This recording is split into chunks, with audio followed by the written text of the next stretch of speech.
Class 10th की first chapter जो है वो है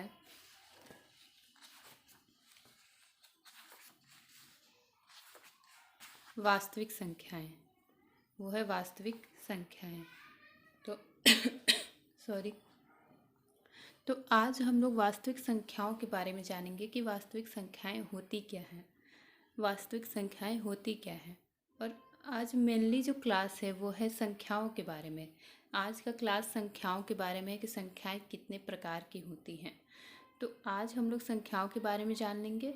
फिर कल का जो क्लास होगा वो होगा 1.1। इसका जो क्लास होगा वो 1.1 होगा कल।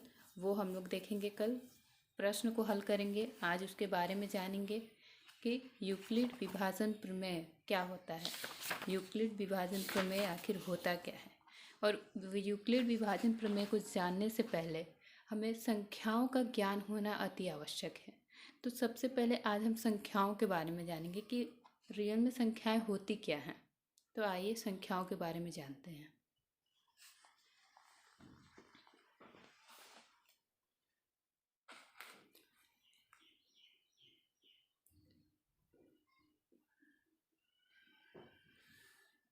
बच्चों, जो संख्याएं होती हैं वो दो प्रकार की होती हैं।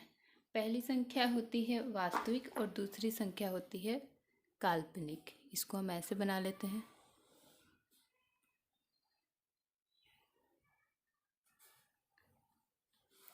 पहली संख्या होती है वास्तविक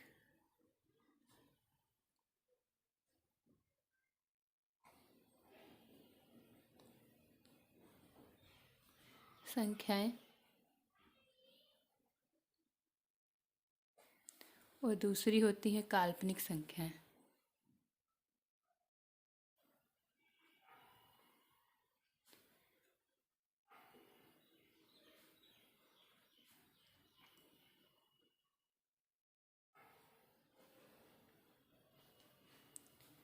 बच्चों, काल्पनिक संख्याएं जो होती है ना वो होती है एक्स स्क्वायर, जो इस मेथड पे होती हैं, एक्स स्क्वायर प्लस 2 जैसे 0।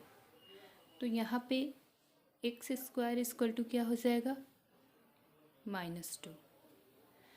और एक्स इक्वल टू क्या हो जाएगा, +-√2 -√2। तो यहीं से काल्पनिक संख्याओं की शुरुआत हो गई। ये इन नंबरों से काल्पनिक संख्याओं की क्या हो गई, शुरुआत हो गई। तो ये हो गई काल्पनिक संख्याएं। अब वास्तविक संख्याएं क्या होती हैं। तो वास्तविक संख्याएं होती हैं पहली प्राकृतिक संख्याएं।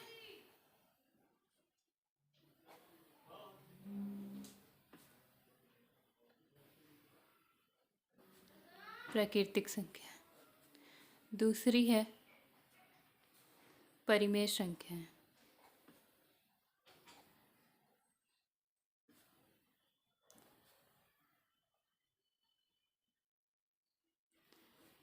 तीसरी है अपरिमेय संख्याएं।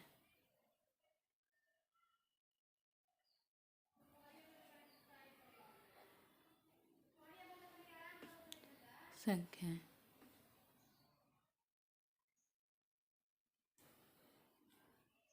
चौथी है पूर्ण संख्याएं।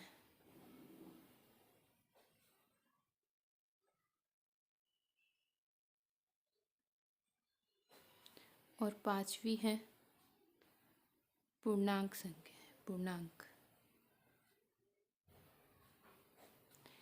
और ये सारी जो है वो वास्तविक संख्याएं होती हैं और इन्हीं के बारे में हमें आज जानना है, वास्तविक संख्याओं के बारे में।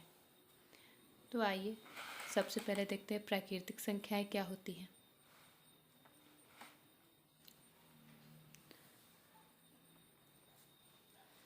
प्राकृतिक संख्याएं।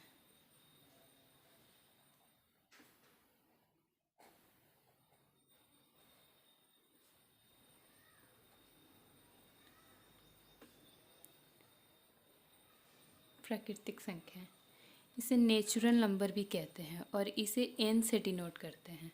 तो n इक्वल टू क्या हो जाएगा, ये संख्याएं जो होती है वो 1 से शुरू होती है, 1 2 3 4, और ये ऐसे ही चलती रहती है।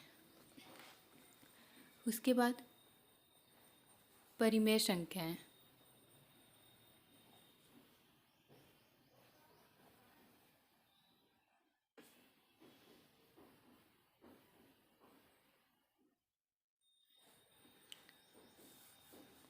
परिमेय संख्याएं जो होती है वो p/q के फॉर्म में होती है। p/q के फॉर्म में होती है, जहाँ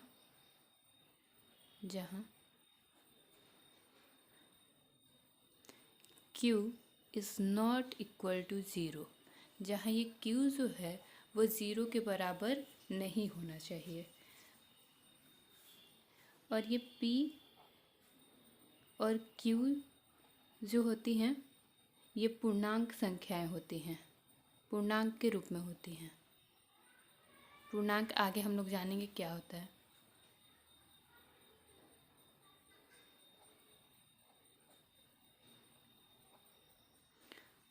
और p और q का जो HCF होता है वो हमेशा 1 होता है। जिन संख्याओं का p और q का HCF 1 आएगा वो परिमेय संख्याएं होंगी। अगर HCF 1 नहीं आएगा तो वो अपरिमेय संख्याएं होंगी, वो परिमेय संख्याएं नहीं होंगी। अब हम जानते हैं अपरिमेय संख्याओं के बारे में।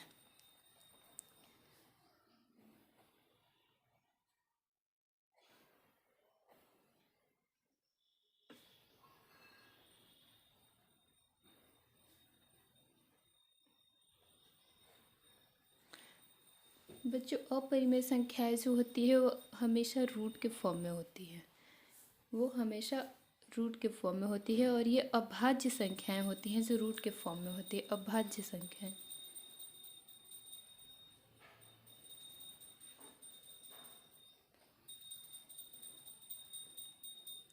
अभाज्य संख्याएं जैसे एग्जाम्पल में देखेंगे, √2, 2 भी एक अभाज्य संख्या है, √3, √5 और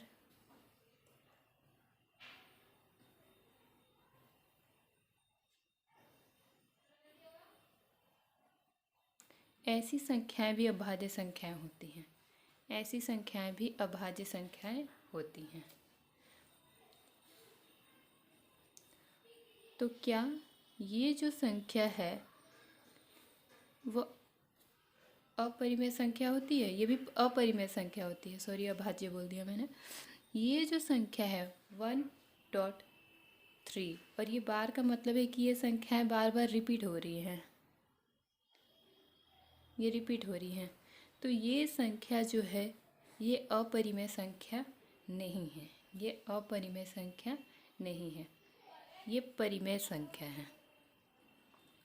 ये क्या है? परिमेय संख्या है।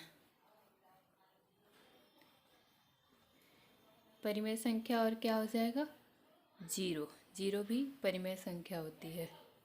1/0 क्या ये परिमेय संख्या है? नहीं, ये परिमेय संख्या नहीं है, क्योंकि इसका HCF 1 नहीं आएगा और बट्टे में 0 है। 1/3 क्या ये परिमेय संख्या है? तो हाँ, इसका HCF क्या आएगा? 1 आएगा, इसलिए ये परिमेय संख्या है। 2/4 क्या ये परिमेय संख्या है? नहीं, ये परिमेय संख्या नहीं है। कि इसका जो हल होगा 1/2 ये परिमेय संख्या होगी, लेकिन ये परिमेय संख्या नहीं है।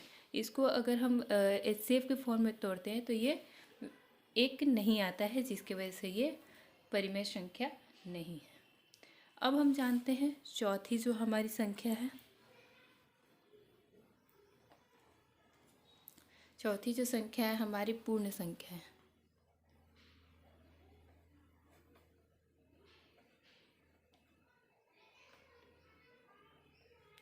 पूर्ण संख्या। पूर्ण संख्याएं जो होती है वो उसे कहते हैं होल नंबर, और इसे W से डिनोट किया जाता है। पूर्ण संख्याओं को W से डिनोट किया जाता है। और ये संख्याएं होती हैं जो 0 से शुरू होती हैं। 0, 1, 2, 3, 4 ये संख्याएं हमेशा 0 से शुरू होती हैं। उसके बाद आता है पूर्णांक।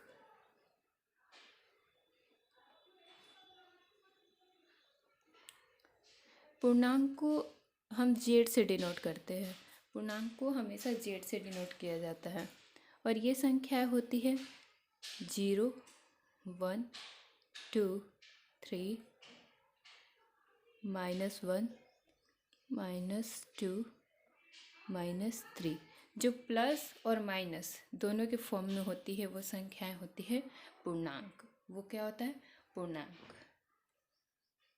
तो बच्चों आज हम लोग जाने संख्याओं के बारे में कि संख्याएं होती क्या हैं। अब थोड़ा सा हम देख लेते हैं कि यूक्लिड विभाजन परिमेय क्या होता है।